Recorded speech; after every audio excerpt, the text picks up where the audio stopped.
সূরা ফুসসিলাত। বিসমিল্লাহির রহমানির রহিম।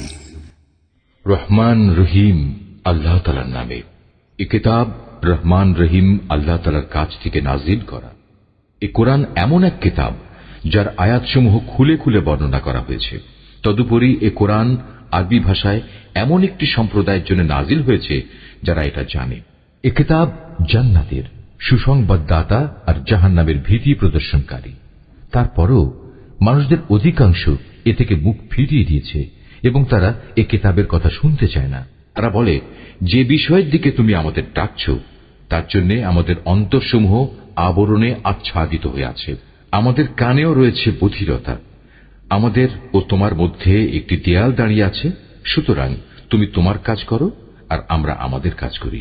এ নবী, তুমি বলো, আমি তো তোমাদেরই মতো একজন মানুষ, কিন্তু আমার উপর এ মর্মে ওহী নাজিল হয় যে তোমাদের মাবুদ হচ্ছেন একজন। অতএব হে মানুষ, তোমরা তাঁর ইবাদতের দিকেই সোজা হয়ে দাঁড়িয়ে যাও এবং তাঁর কাছে ক্ষমা প্রার্থনা করো। আর দুর্ভোগ মুশরিকদের জন্য নির্ধারিত হয়ে আছে, যারা যাকাত দেয় না এবং তারা পরকালের উপরও ঈমান আনে না। যারা আল্লাহ তাআলার উপর ঈমান আনে এবং নেক কাজ করে তাদের জন্য আখিরাতের জীবনে নিরবচ্ছিন্ন পুরস্কারের ব্যবস্থা রয়েছে। হে নবী, তুমি বলো, তোমরা কি তাকে অস্বীকার করতে চাও যিনি দুদিনে পৃথিবীকে পয়দা করেছেন, এবং তোমরা অন্য কাউকে কি তারই সমকক্ষ হিসেবে দাঁড় করাতে চাও? অথচ এ হচ্ছেন সৃষ্টিকুলের মাল। তিনি এ জমিনের মাঝে এর উপর থেকে পাহাড়সমূহ গেড়ে দিয়েছেন ও তাতে বহুমুখী কল্যাণ রেখে দিয়েছেন এবং তাতে সবার আহারের পরিমাণ নির্ধারণ করেছেন। এসব তিনি সম্পন্ন করেছেন 4 দিন সময়ের ভেতর। অনুসন্ধানীদের জন্য সেখানে সব উপকরণই সমান সমান। অতঃপর তিনি আসমানের দিকে মনোনিবেশ করলেন, যা তখন ছিল ধূম্রকুঞ্জ বিশেষ। এরপর তিনি তাকে ও জমিনকে আদেশ করলেন, তোমরা উভয়েই এগিয়ে এসো, ইচ্ছায় হোক কিংবা অনিচ্ছায়।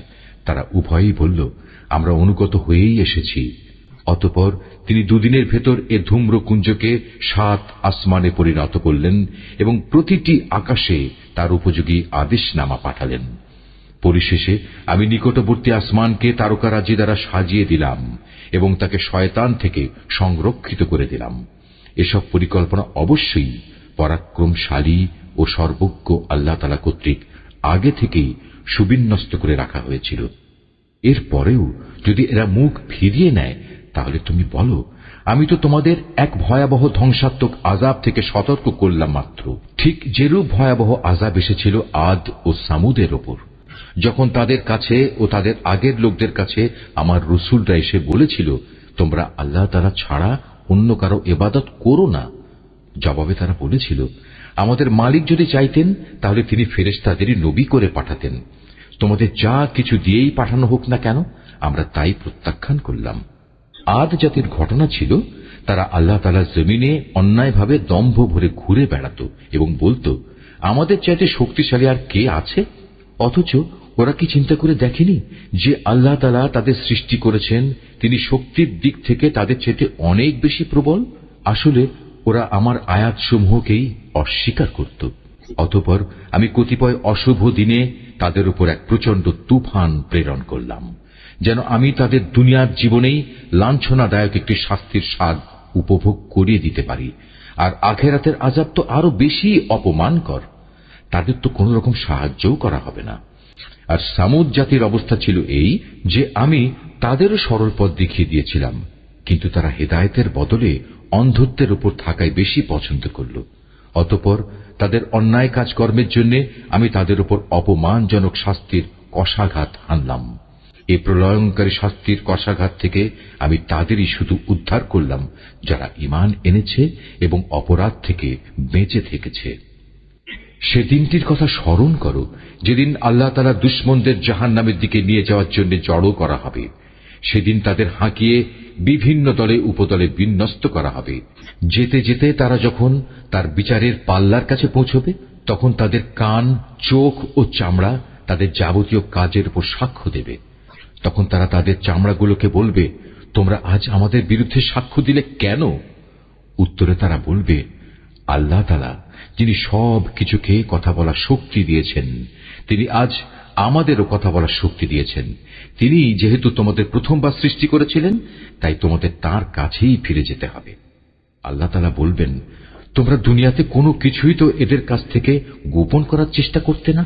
এটা ভাবতেও পারোনি তোমাদের কান, তোমাদের চোখ ও তোমাদের চামড়া কখনো তোমাদের বিরুদ্ধে সাক্ষ্য দেবে। বরং তোমরা তো মনে করতে তোমরা যা কিছু করছিলে তার অনেক কিছু স্বয়ং আল্লাহ তাআলাও বুঝি জানেন না। তোমাদের এই যে ধারণা যা তোমরা তোমাদের মালিকের সম্পর্কে পোষণ করতে, মূলত তাই তোমাদের এ ভরাডুবি ঘটিয়েছে। ফলে তোমরা মারাত্মক ক্ষতিগ্রস্ত হয়ে গেছ। আজ যদি ওরা ধৈর্য ধারণ করে তাতেও তাদের কোনো উপকার হবে না, জাহান্নামই হবে তাদের ঠিকানা। আল্লাহ তাআলার কাছে অনুগ্রহ চাইলেও কোনো লাভ হবে না, কেননা আজ তারা কোনো অবস্থায় অনুগ্রহ প্রাপ্ত হবে না। আমি দুনিয়ার জীবনে তাদের উপর এমন কিছু সঙ্গী সাথী বসিয়ে দিয়েছিলাম যারা তাদের সামনের ও পেছনের কাজগুলো তাদের সামনে শোভনীয় এবং লোভনীয় করে রেখেছিল। পরিশেষে জিন ও মানুষদের সে দলের সাথে তাদের ব্যাপারেও আল্লাহ তাআলা সিদ্ধান্ত সত্যে পরিণত হল, যারা তাদের আগে অতিবাহিত হয়ে গেছে। অবশ্য এরা সবাই ছিল নিদারুণভাবে ক্ষতিগ্রস্ত।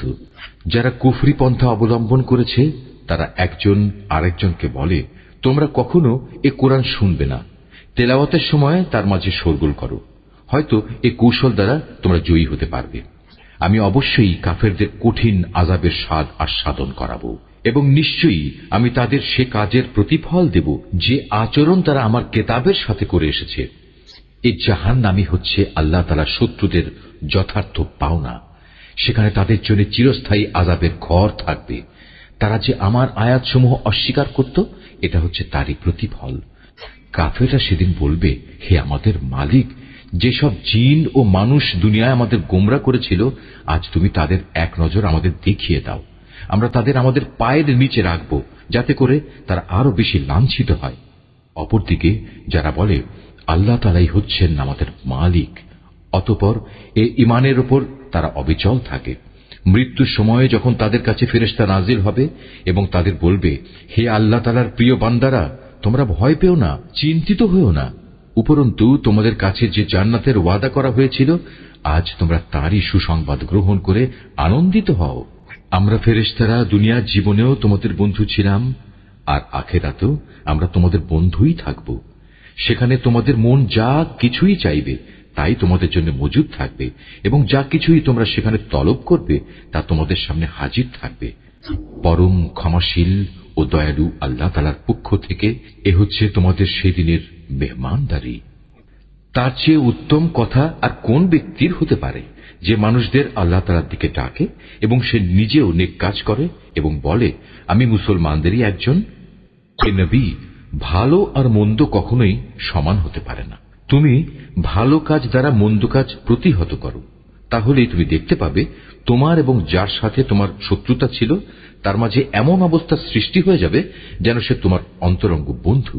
আর এই বিষয়টি শুধু তাদের ভাগ্যেই লেখা থাকে যারা ধৈর্য ধারণ করে, এবং এ সকল লোক শুধু তারাই হয় যারা সৌভাগ্যের অধিকারী। যদি কখনো শয়তানের কুমন্ত্রণা তোমাকে প্ররোচিত করে, তাহলে তুমি আল্লাহ তাআলার কাছে আশ্রয় চাও, কেননা তিনি সর্বশ্রোতা, সর্বজ্ঞ। হে মানুষ, আল্লাহ তাআলার নিদর্শন সমূহের মধ্যে রাত, দিন, সূর্য ও চন্দ্র হচ্ছে কয়েকটি নিদর্শন মাত্র। অতএব তোমরা সূর্যকে সিজদা করো না, চাঁদকেও নয়, বরং তোমরা সিজদা করো সেই আল্লাহ তাআলাকে যিনি এর সব কয়টি সৃষ্টি করেছেন। যদি তোমরা একান্তভাবে তাঁর ইবাদত করতে চাও, তাহলে এটাই হবে একমাত্র করণীয়। অতঃপর হে নবী, এরা যদি অহংকার করে তাহলে তুমি ভেবো না, যারা তোমার মালিকের সান্নিধ্যে রয়েছে তারা তো রাত দিন তাঁরই পবিত্রতা ও মহিমা ঘোষণা করে যাচ্ছে, তারা বিন্দু মাত্র এতে ক্লান্ত হয় না। তার কুদরতের আরেকটি নিদর্শন হচ্ছে, তুমি জমিনকে দেখতে পাচ্ছ শুষ্ক ও অনুর্বর হয়ে পড়ে আছে, অতঃপর তার উপর আমি যখন পানি বর্ষণ করি তখন সহসাই তা শস্য শ্যামল হয়ে স্ফীত হয়ে ওঠে। অবশ্যই যে আল্লাহ তাআলা এ মৃত জমিনকে জীবন দান করেন, তিনি মৃত মানুষকেও জীবিত করবেন। নিঃসন্দেহে তিনি সর্ববিষয়ের উপর একক শক্তিমান। যারা আমার আয়াতসমূহ বিকৃত করে তারা কিন্তু কেউই আমার দৃষ্টির অগোচরে নয়। তুমি বলো, যে ব্যক্তি জাহান্নামে নিক্ষিপ্ত হবে সে ভালো, না যে ব্যক্তি কিয়ামতের দিন শান্তি ও নিরাপত্তার সাথে আমার সামনে হাজির হবে সে ভালো। এরপরেও চৈতন্যদয় না হলে যা ইচ্ছা তোমরা তাই করো। তবে মনে রেখো, তোমরা যাই করো আল্লাহ তাআলা তা অবলোকন করছেন। যারা কোরআনের মতো একটি স্মরণিকা গ্রন্থ তাদের কাছে আসার পর তাকে অস্বীকার করে, তারা অচিরেই তাদের পরিণাম টের পাবে। মূলত তা কোরআন হচ্ছে এক সম্মানিত গ্রন্থ। এতে বাতিল কিছু অনুপ্রবেশের আশঙ্কা নেই। তার সামনের দিক থেকেও নয়, তার পেছনের দিক থেকেও নয়, কেননা এটা বিজ্ঞ, কুশলী, প্রশংসিত সত্তার কাছ থেকে নাজিল করা হয়েছে। হে নবী, তোমার সম্পর্কে আজ সেসব কিছুই বলা হচ্ছে যা তোমার আগে অন্যান্য নবীদের ব্যাপারেও বলা হয়েছিল। নিঃসন্দেহে তোমার মালিক যেমনি পরম ক্ষমাশীল, তেমনি তিনি কঠোর শাস্তিদাতাও বটে। আমি যদি কোরআন আরবি ভাষার বদলে আজমি অনারব ভাষায় বানাতাম, তাহলে এরা বলতো, কেন এর আয়াতগুলো আমাদের ভাষায় পরিষ্কার করে বর্ণনা করা হলো না? তারা বলতো, এ কি আজব ব্যাপার, এটা নাজিল করা হয়েছে আজমি ভাষায়, অথচ এর বাহক হচ্ছে আরবি। হে রাসূল, তুমি বলো, এ গোটা কোরআন হচ্ছে মূলত ঈমানদারদের জন্য হেদায়েত গ্রন্থ ও মানুষের যাবতীয় রোগ ব্যাধির নিরাময়। কিন্তু যারা এর উপর ঈমান আনে না, তাদের কানে বধিরতা ছিপি আঁটা আছে। তাই কোরআন তাদের উপর যেন একটি অন্ধকার পর্দা। এ কারণেই সত্য কথা শোনা সত্ত্বেও তারা এর সাথে এমন আচরণ করে যেন তাদের অনেক দূর থেকে ডাকা হচ্ছে, তাই কিছুই বুঝতে পারছে না। হে নবী, তোমার আগে আমি মূসাকেও একটি কিতাব দান করেছিলাম, তাতে বহু মতবিরোধ ঘটানো হয়েছিল। আসলে তোমার মালিকের পক্ষ থেকে কিয়ামত সংক্রান্ত ঘোষণা যদি না থাকত, তাহলে কবেই আযাব এসে এদের মাঝে চূড়ান্ত একটা ফয়সালা হয়ে যেত। এরা আসলে এ কোরআন সম্পর্কে এক বিভ্রান্তিকর সন্দেহে নিমজ্জিত আছে। যে কোনো ব্যক্তি নেক কাজ করবে, মূলত সে তা করবে একান্ত তার নিজের কল্যাণের জন্য, আর যে ব্যক্তি কোনো মন্দ কাজ করবে তার অশুভ ফল একান্ত তার উপরেই গিয়ে পড়বে। তোমার মালিক তার বান্দাদের ব্যাপারে কখনো সালেম নন। কিয়ামত সংক্রান্ত জ্ঞান একমাত্র আল্লাহ তাআলার দিকেই ধাবিত হয়। কোন একটি ফলও নিজের খোসা ছেড়ে বাইরে বেরোয় না। কোন একটি নারীও নিজের গর্ভে সন্তান ধারণ করে না, না সে সন্তান প্রসব করে, যার পূর্ণ জ্ঞান আল্লাহ তাআলার কাছে মজুদ থাকে না। যেদিন আল্লাহ তাআলা ওদের ডেকে বলবেন, কোথায় আজ আমার অংশীদাররা? তারা বলবে, হে মালিক, আমরা তোমার কাছে এই নিবেদন করছি, আজ আমাদের মাঝে সাক্ষ্য দেওয়ার জন্য কেউই মজুদ নেই। এরা আগে যাতে ডাকত তারা আজ হারিয়ে যাবে। এরা বুঝতে পারবে তাদের জন্য আর উদ্ধারের কোনো জায়গাই অবশিষ্ট নেই। মানুষ কখনো বৈষয়িক কল্যাণ লাভের জন্য দোয়া করা থেকে ক্লান্তি বোধ করে না।